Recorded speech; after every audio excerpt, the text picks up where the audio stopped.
Hi friends, మీరు చూస్తున్న think farmer area Telugu. Hatching percentage ఎక్కువ రావాలంటే కోడిని పొదిగించేటప్పుడు ఎలాంటి జాగ్రత్తలు తీసుకోవాలి, ఎన్ని రకాలుగా పొదిగి ఏర్పాట్లు చేసుకోవచ్చు అన్నది ఈ వీడియోలో ఎక్స్ప్లెయిన్ చేస్తాను చూడండి. మనకు వచ్చి సాధారణంగా పల్లెటూళ్ళలో కోళ్ళ చేత పొదిగిస్తారండి. ఇంక్యుబేటర్లు రాకముందు కోళ్ళ చేత సహజంగా పొదిగించేవారు. ఇప్పటికీ చాలామంది అదే చేస్తున్నారు. మనం పెంచే కోళ్ళు వాటి జాతిని బట్టి రకరకాల సైజుల్లో గుడ్లు పెట్టడం జరుగుతుందండి. పూరు కోళ్ళు అయితే మనకు చిన్న గుడ్లు అయితే పెడతాయి. అలాగే ఇలాంటి పెద్ద వరుస కోళ్ళు అయితే కొంచెం పెద్ద సైజు గుడ్లు పెడతాయి. మనకు పెద్ద సైజు గుడ్లు అయితే 10 నుంచి 12 వరకు అయితే మనం అవి పొదిగించుకోవచ్చు ఒక పెట్ట దగ్గర. అదే భారీగా ఇలాగ పెద్ద పెట్ట అనుకోండి, ఒక 15 గుడ్ల వరకు కూడా మనం పొదిగించుకోవచ్చు. మనం గుడ్లు పెట్టే సంఖ్యను బట్టి కూడా హ్యాచింగ్ పర్సెంటేజ్ మీద ఆధారపడి ఉంటుందండి. అలాగే మీకు ఇక్కడ చూశారు కదా, మనం పొదుగు ఏర్పాటు చేసుకునే విధానం కూడా పెర్ఫెక్ట్గా అయితే ఉండాలండి. కొంతమంది వెదురు తట్టల్లోని, కొంతమంది వచ్చి ఇలాంటి ట్రేల్లోని, కొంతమంది చిన్న చిన్న టబ్బుల్లోని ఇలాగ రకరకాలుగా పెడుతూ ఉంటారు. ఎందులో పెట్టినా సరే మనకి చూడండి సరైన ప్రొటెక్షన్ అని ఉండాలి. ఎదురుకి తట్టే ఉంది కదా, ఇందులో ఇసుక వేసేస్తే డైరెక్ట్గా కింద పడిపోద్ది. కాబట్టి చుట్టూ ఇక్కడ గ్రీన్ క్లాత్ కట్టుకొని అందులో మధ్య చిన్న గోనేసి దాంట్లో వరి పొట్టు వేసి అందులో పొదిగించడం జరుగుతుంది. అలాగే ఈ టబ్లో కూడా మామూలు డైరెక్ట్గా వేసేసి అందులో పెట్టేసినట్టయితే వరి పొట్టు వేసి అది కాళ్ళు స్లిప్ అయిపోతాయి వల్ల అంచమట్టి ఎక్కి దిగడం వల్ల. అందువల్ల అటు ఇటు కదిలిపోయి గుడ్లు డ్యామేజ్ అయ్యే అవకాశం ఉంటుంది. అందుగురించి ఇందులో కూడా చిన్న గోనేసి వరి పొట్టు వేసి పెట్టడం జరిగింది. ఇది క్షేమంగా అయితే పొదుగుతున్నాయండి. ఇలాగ మనం ఎందులో పొదుగు పెట్టినా కానీ అది సరైన ప్రొటెక్షన్ అనేది ఉండాలి. పెట్ట ఎక్కి దిగేటప్పుడు ఆ గుడ్లు బెనక్కంట ఉండాలండి. ఇక్కడ చూడండి ట్రే ఉంది కదా, ఇది కొంచెం పెద్ద సైజు పెట్టలు ఉంటాయి. ఇలా ట్రేలో కూడా పెట్టుకోవచ్చు. ఇదైతే తిరగబడిపోవడం కానీ బెనకడం కానీ అయితే ఉండదు, కొంచెం సేఫ్గా అయితే ఉంటుంది. ఏప్రిల్ మే అలాంటి ఎండాకాలంలో మనం పొదిగించినట్టయితే ఇసుక వేసుకోవడం బెటర్ అండి పొదుగు అడుగున. అలాగైతే మంచి బాగుంటుంది రిజల్ట్. అలాగే మనకి ఏదైతే గుడ్లు ఎక్కువ పెడతారో కొంతమంది 20-25 కూడా పెట్టేస్తుంటారు. ఆ పెట్టకి సరిపడంతా పెట్టుకుంటే మనకి అన్ని గుడ్లకి సమాంతరంగా ఆ వేడిమి సర్ది మనకి హ్యాచింగ్ పర్సెంటేజ్ బాగా అయితే వస్తుందండి. గుడ్లు పొదిగి పెట్టిన తర్వాత ఒక వారం లేదా 10 రోజుల తర్వాత ఇలా లైట్ టెస్టింగ్ పెట్టుకోవాలండి. గుడ్లు ఏవైతే లైట్ టెస్టింగ్లో మూమెంట్ ఉందో ఆ గుడ్లు మాత్రం ఉంచి ఆ మూమెంట్ లేనివి తీసేయడం బెటరు.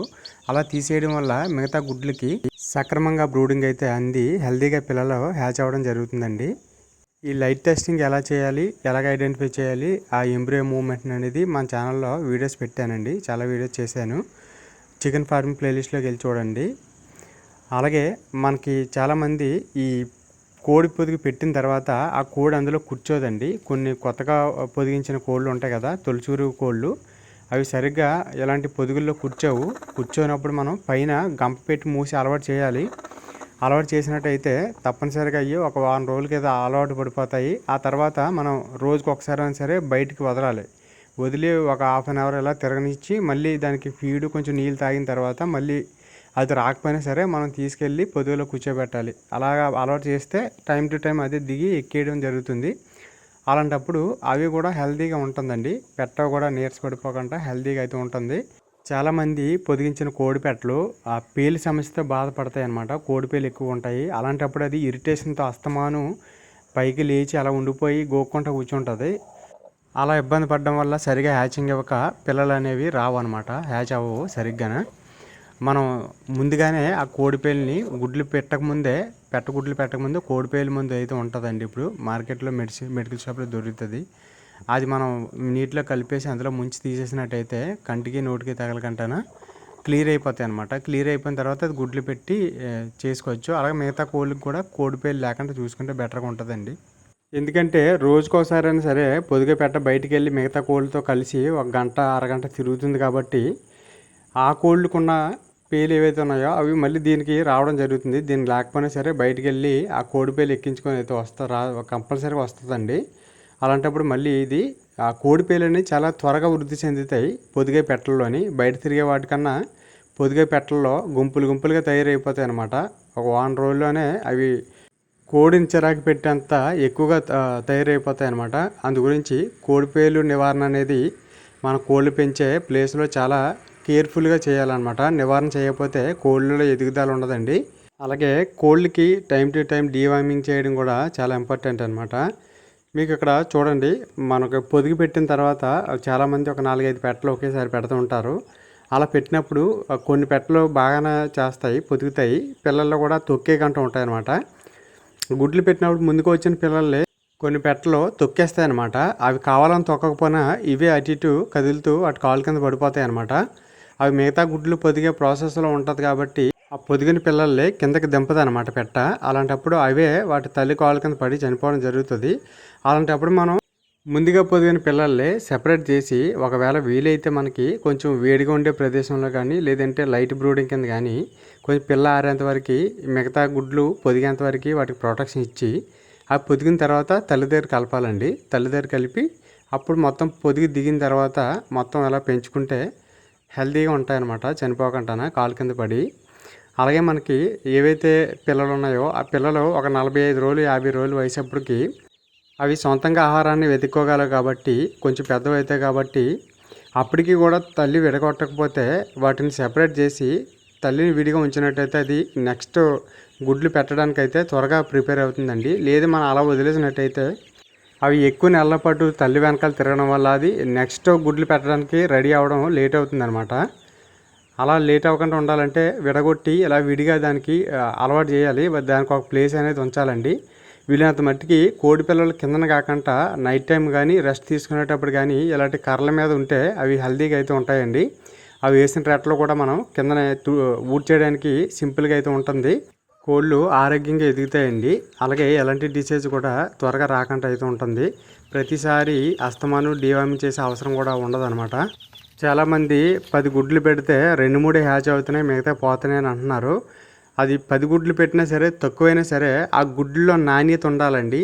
ఆ గుడ్లు పెట్టేటప్పుడు తల్లి లేదా తండ్రి యొక్క ఆరోగ్యం సక్రమంగా ఉండాలి, అవి బలంగా ఉండాలి.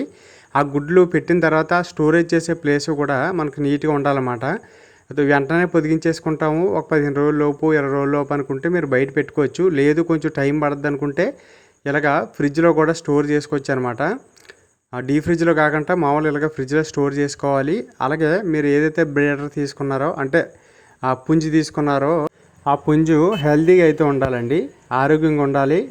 ఎటువంటి నులి పురుగులు బెదడ వారికి ఉండకూడదు అనమాట. అలాగే మిగతా పెట్టలు ఉంటాయి కదా, మీరు తీసుకున్న ఆ మదర్స్ కూడా హెల్తీగా ఉండాలి. నాణ్యమైన ఫీడ్ ఇచ్చినట్టయితే వాటికి నాణ్యమైన గుడ్లు వస్తాయండి. ఆ పుంజు పెట్టలు ఈ రెండింటికి నాణ్యమైన ఫీడ్ ఇవ్వాలి.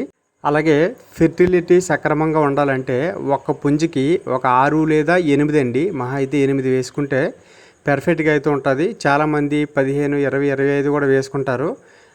అలా ఎందుకు వేస్తారంటే అన్నీ ఒకసారి గుడ్లు పెట్టవు కదా, ఇంకా అలా కొంచెం ఒక 1 by 1 పెడుతుంటాయి కాబట్టి ఇది అలా కవర్ చేస్తుంది అని అనుకుంటారు. మనకి స్పాట్లో గుడ్లు పెట్టి పెట్టలు ఏవైతే ఉన్నాయో ఒక 6 పెట్టలు ఒక పుంజి, దృఢమైన పుంజికి ఒక 6 నుంచి 8 పెట్టల వరకు వేసుకొని వాటికి పర్ఫెక్ట్గా ఫీడ్ ఇస్తూ మంచి ఆహ్లాదకరమైన ప్లేస్లో పెంచినట్టయితే ఆ గుడ్డు తాలూకు నాణ్యత పెరుగుతుందండి, ఫెర్టిలిటీ బాగుంటుంది. అలాంటి నాణ్యమైన గుడ్లని మనం సరైన హ్యాచింగ్ సిస్టంలో పొదిగించినట్టయితే పెట్టల దగ్గర కానీ ఇంక్యుబేటర్లో కానీ ఎక్కడైనా కానీ సరైన జాగ్రత్తలు పాటించి పొదిగించుకున్నట్టయితే మీకు ఇలాగా చాలా హెల్తీగా అయితే ఉంటాయండి. పిల్లలు ఎక్సలెంట్గా ఉంటాయి, మంచి ఆరోగ్యకరంగా ఉంటాయి, మంచి గ్రోత్ వస్తాయి, మనం అనుకున్న రిజల్ట్ అనేది వస్తుంది, అనుకున్నంత డబ్బులు కూడా వస్తాయి మనం అమ్మినప్పుడు.